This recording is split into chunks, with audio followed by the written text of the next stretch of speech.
සුබ දවසක් හැමෝටම. හරි. මම දැන් යන්නේ ඔයාලගේ වෙලාවෙන් විනාඩි කිහිපයක් මට ලබා ගන්න. අරගෙන ඒකට අදාළ යම් වටිනාකමක් ඔයාලට එකතු කරන්න. ඒක තමයි මගේ බලාපොරොත්තුව. හරි. ඒත් එක්කලා මොකක් ගැනද මේ වීඩියෝ එක? අපි හැමෝම එදිනෙදා ජීවත් වෙද්දී යම් කිසි ආකාරයක ආදායම් මාර්ගයකින් තමයි අපේ අවශ්‍ය කරන වියදම් අපි සිදු කරන්නේ. ඒක සැලරි එක වෙන්න පුළුවන්, එහෙම නැත්නම් වෙනත් ආදායම් මාර්ගයක් වෙන්න පුළුවන්. මොන විදිහේ හරි ආදායම් මාර්ග කීපයකින් තමයි අපේ වියදම සාර්ථක කරගන්නේ. හැබැයි බහුතරයක් අපි හැමෝටම තියෙන ප්‍රශ්නේ තමයි මේ වියදමට සරලන ආදායමක් අපි ළඟ නැහැ. එහෙම නැත්නම් අපේ අනාගතයන් ගැන හිතද්දී අනාගත ආයෝජනයන් අනාගතයේ තියෙන දේවල් වලට අවශ්‍ය කරන මුදල් අපි ළඟ නැහැ.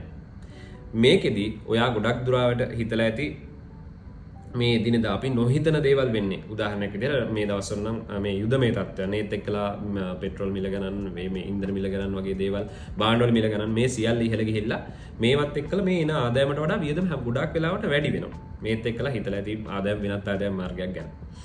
මේකෙදි ඔයාලට අහන්න ලැබිලා ඇති. එහෙම නැත්නම් ඔයාලා දන්නවා ඇති. ඔයාලා ගැන යම් අවබෝධයක් ඇති. එහෙම නැත්නම් නිවුස් වලට දැකලා ඇති. මොකද්ද? කොළඹ ස්ටොක් එක්ස්චේන්ජ් එක. එහෙම නැත්නම් ෂෙයා මාකට් එක ගැන. ඇත්තටම මේ ෂෙයා මාකට් එකේ ඔය කියන විදිහට සල්ලි දාලා අපිට ආදායමක් එහෙම නැත්නම් ප්‍රතිලාභයක් ළඟා කරගන්න පුළුවන්ද? ඒකට ලොකු දැනුමක් ඕනේද? එතකොට මේක අපිට කරගන්න පුළුවන්ද? ඇත්තටම අපිටත් කරගන්න පුළුවන්ද? ඔව්. ඔයාලට අනිවාර්යයෙන්ම මේක කරගන්න පුළුවන්. හැබැයි මේකට අවශ්‍ය කරන ප්‍රධානම දේ තමයි දැනුම. දැනුම ළඟා කරගන්න එක ලොකු ප්‍රශ්නයක් නෙමෙයි. මොකද අපි ඉන්නේ මේ ඩිජිටල් ලෝකෙක. විශේෂයෙන්ම මේ වීඩියෝ එක බලනවා කියලා කියන්නේ ඔයා ඇත්තටම යම් ආකාරයක අවබෝධයකින් ඉන්නේ. මේ වීඩියෝ එක මෙච්චර දුර බැලුවා කියලා කියන්නේ ඔයා යම් කිසි වමනාවකින් ඉන්නවා අලුත් දෙයක් උකහා ගන්න. එහෙම නැත්නම් අලුත් දෙයක් ඉගෙනගෙන ජීවිතේ ටිකක් ගොඩ දා ගන්න වැඩි. හරි. එතකොට මොකක්ද ඇත්තටම මේ ෂෙයා මාකට් එක කියලා කියන්නේ? ෂෙයා මාකට් එක කියන්නේ ලංකාවේ නම් කොළඹ ස්ටොක් එක්ස්චේන්ජ් එක. එතකොට මේක මේ ලංකාව විතරක් තියෙන දෙයක්ද? නෑ, ඇත්තටම මේක ලෝකේ හැම රටකම ගත්තාම ඒ ලෝකයේ විවිධ රටවල් වලට අදාළ වෙච්ච ස්ටොක් එක්ස්චේන්ජ් එකක් එහෙම නැත්නම් ඉක්විටි මාකට් එකක් මේක විවිධ නම් වලින් තියෙනවා. හැබැයි මේ සමාන වෙළඳපොළවල් එහෙම නැත්නම් මාකට්ස් තියෙනවා. ඇත්තටම අද ආර්ථික වශයෙන් දියුණු වෙච්ච රටවල් එහෙම නැත්නම් දියුණු වෙච්ච කම්පැනිස් මේ ස්ටොක් එක්ස්චේන්ජ් එක එහෙම නැත්නම් කොටස් වෙළඳපොළවල් හරහා විශාල බලපෑමක් සිදු කරගෙන දියුණු වෙච්ච රටවල්. ඒ කියන්නේ දියුණු වෙච්ච රටවල් වල ඇත්තටම ඉතාමත් ශක්තිමත් කොටස් වෙළඳපොළක් තියෙනවා. උදාහරණයක් විදිහට අපි ගත්තොත් එහෙම ලෝකේ ඔයාලා දන්න ටෙස්ලා ඊට පස්සේ Apple මෙන්න මේ කම්පැනි එක විවිධ කොටස් වෙළඳපොළ වල ලියාපදිංචි වෙච්ච සමාගම්. එතකොට එහෙමනම් ඇත්තටම මේ කොටස් වෙළඳපොළ කියලා කියන්නේ අපිට විශ්වාස තියන්න පුළුවන් සහ ලෝකෙම විශ්වාස තබපු මාකට් එකක්. එතකොට තනි පුජ්‍යලෙක විදිහට මෙන්න මේකට එන්න වෙලා ප්‍රතිලාභය ළඟා කරගන්න තියෙන අපිට chance එක වැඩි. එතකොට මේකෙදි ලංකාවේ කොටස් වෙළඳපොළ ගත්තාම සරලව මේක මහා ලොකු ඒ කියන්නේ ලොකු කම්ප්ලෙක්ස් එහෙම ලොකු කතන්දරයක් නෙමෙයි අතරම. මේකත් වෙළඳපොළක්. අපි දන්නවා වෙළඳපොළදී මොකද්ද වෙන්නේ? ගැනුම් සහ විකුණුම් ක්‍රියාවලිය. කොළඹ කොටස් වෙළඳපොළේ එහෙම නැත්නම් ස්ටොක් එක්ස්චේන්ජ් එකේ මොකද වෙන්නේ? ලියාපදිංචි වෙච්ච සමාගම් දැනට නම් මේ වෙනකොට 284ක් ඔය ආසන්න ප්‍රමාණයක් ලියාපදිංචි වෙච්ච සමාගම් තියෙනවා.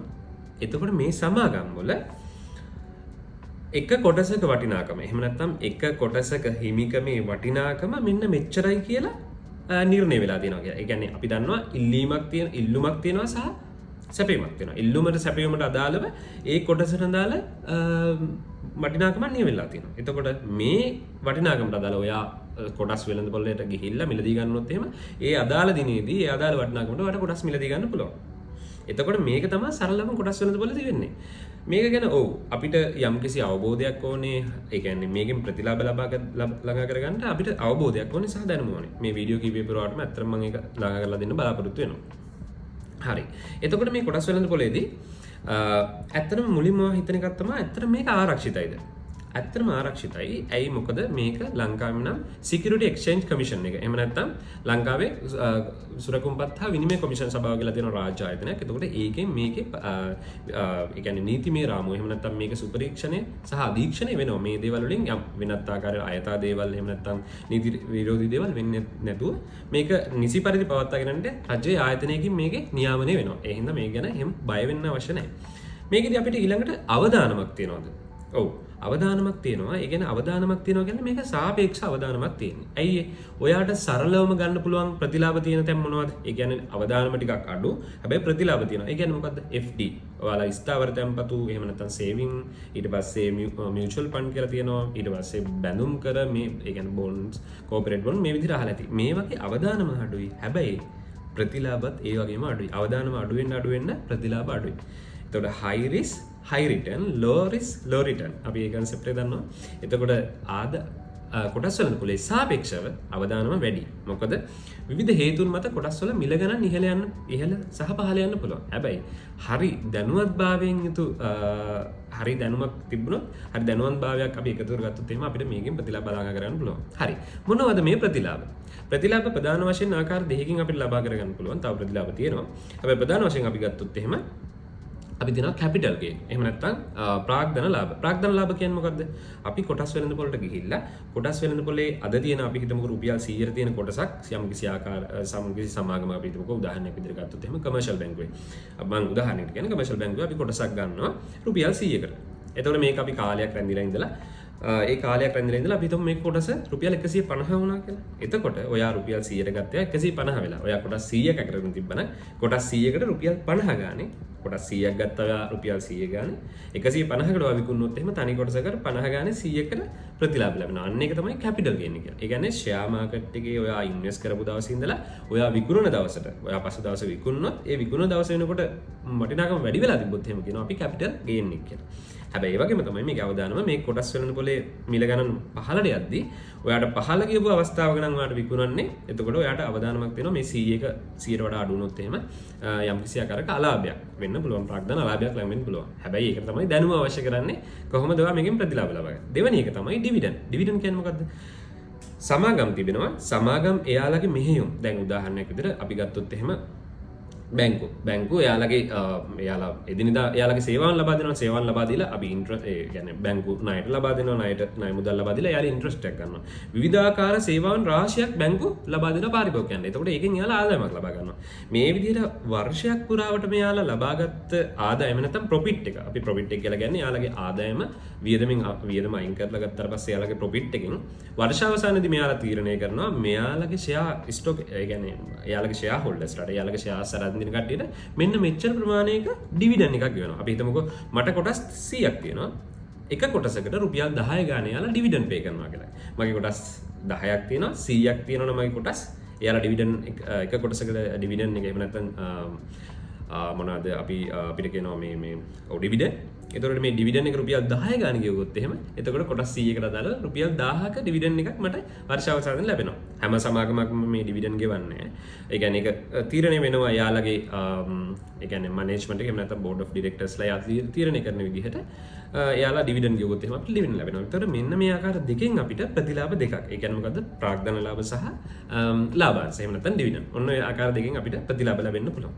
ඒ වගේම මේකේ අවදානම තියෙනවා මේ දේවල් දෙකම උනේ නැත්නම් ඒ කියන්නේ අපි හිතමු කැපිටල් ගේන් එක කියන්නේ ගන්න දවසට වඩා මිල පහළ ගියොත් යම් අවදානමක් තියෙනවා සහ ඩිවිඩන්ඩ් ගෙවුවේ නැත්නම් අපිට ඩිවිඩන්ඩ් ලැබෙන්නේ නැහැ. ඒතර මෙන්න මේ ආකාරය තමයි ඔයාලට හම්බෙන ප්‍රතිලාභ දෙක.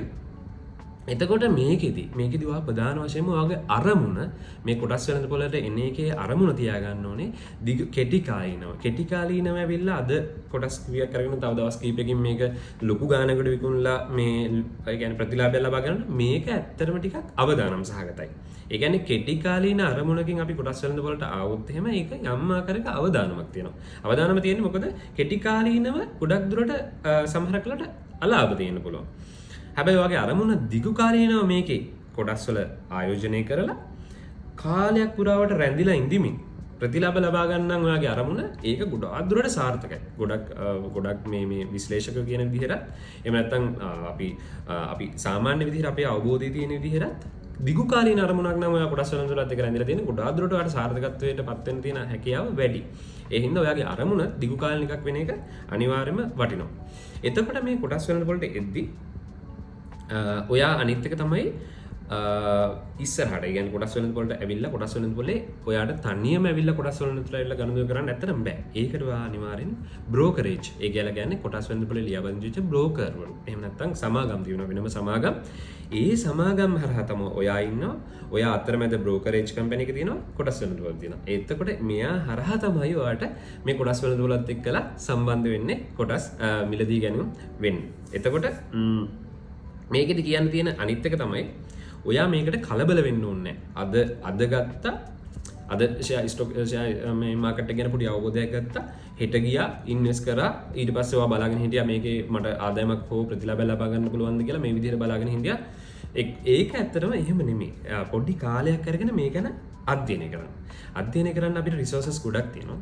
එකක් තමයි ඔයාලට YouTube එකේ පොඩ්ඩක් සර්ච් කරලා බැලුවොත් එහෙම ඔයාට ගොඩාක් වීඩියෝස් ගන්න පුළුවන්. දෙවෙනි එක තමයි මම මේ වීඩියෝ එක මේ වගේම මේ කොටස් වෙළඳ පොළ සහ මේ කොහොමද ඊළඟට අපි බ්‍රෝකරේජ් කම්පැනි එකක් හොයාගන්නේ, ඊට පස්සේ එතනින් එහාට කොහොමද ඒකේ ඔයා CDS account එක එහෙම නැත්නම් ස්ටොක් එක්ස්චේන්ජ් එකේ account එක open කරනවා, මේ දේවල් open කරගන්නේ කොහොමද, ඊට පස්සේ සමාගම ඒ කියන්නේ ඔයා මිලදී ගද්දි මොනවද ඔයා බලන්න ඕනේ අවශ්‍ය කරන කාරණා, කොහොමද ඔයා ඇනලිසිස් එකක් කරන්නේ, ඊට පස්සේ මෙතනින් එහාට ගිහිල්ලා ඔයා කොහොමද දිගු කාලීනව ඔයාගේ පෝර්ට්ෆෝලියෝ එක හදාගන්නේ. ඒ කියන්නේ ඔයා තනි කොටසක් ඒ කියන්නේ තනි සමාගමක නෙමෙයි සමාගම් කීපයක ආයෝජනය කරනවා. ආයෝජනය කළා ඔයා කොහොමද ඔයාගේ අවදානම අඩු කරගන්නේ, මේ ආකාරයට පුළුල් අවබෝධය ලබා දෙන්න පුළුවන් සීරීස් එකක් මම කරන්න බලාපොරොත්තු වෙනවා. මේ සීරීස් එක මේ වීඩියෝ කීපයක් පුරාවට මම කරන්න යනවා පොඩි වීඩියෝ ක්ලිප්ස්. ඉතින් මාත් එක්කලා රැඳී ඉන්න කියලා ආරාධනා කරනවා. ඒ වගේම මම විශේෂයෙන්ම වීඩියෝ සීරීස් එකක් කියන්නේ අපිට එදිනෙදා මේ මූල්‍ය සහ මූල්‍යම ගැටලු. ඇත්තටම අපි ගොඩක් කලාවට අපි බහුතරවම අපේ තියෙන ප්‍රශ්න වලින් විශාල ප්‍රමාණයක් තියෙන මුදල් හා ආශ්‍රිත ප්‍රශ්න. ඒතර මේවට අදාළව අපිට කරන්න පුළුවන් ඔයාට මට කරන්න පුළුවන් විසඳුම් මොනවද? සහ ඒ කියන්නේ කොටස් වෙළඳ පොළ ඊට අමතරව අපිට මොනවද තියෙන මේ විසඳුම්? අපි හිතමුකෝ වෙනත් ආයෝජන මාර්ග මේ දේවල් ගැන යම් ආකාරයක වීඩියෝ සීරීස් ටිකක් මම කරන්න බලාපොරොත්තු වෙනවා. ඉතින් මාත් එක්ක රැඳිලා ඉන්න ඔයාලට මේ වැඩේ හොඳයි නම් මේක පොඩ්ඩක් ෂෙයා කරන්න. එතකොට මේ අපි මගේ page එකත් එක්කලා YouTube channel එක තියෙනවා දොරමඩල. එතකොට මේ මගේ channel එක පොඩ්ඩක් ෂෙයා කරලා පොඩි සහයෝගයක් ලබා දෙන්න. මම ඒකත් ඉල්ලන ගමන් ඔයාලට වැඩේ සෙට් නම් කමෙන්ට් එකක් දාගෙන යන්න. මාත් එක්ක රැඳිලා ඉන්න මම වීඩියෝ කීපයකින් ඔයාලට මේ අවශ්‍ය කරන දැනුම ලබා දෙන්න බලාපොරොත්තු වෙනවා. හරි මෙච්චර ඔයා හිටියට ගොඩක් ස්තුතියි. Thank you so much.